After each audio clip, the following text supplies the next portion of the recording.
garage or emergency repair situation.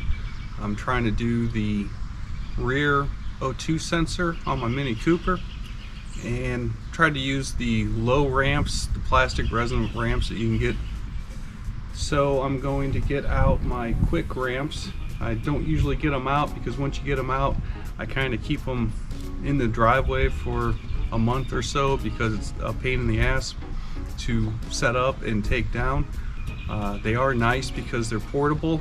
You know, they're not permanently attached to the driveway or the garage. Anyways, I'm gonna do a time lapse, and so you can see the setup of the quick ramps, and then I'll get the Mini, I'll drive the Mini up on there and show you what I have to do with the equipment that I have to get the car up and in position to wrench on it.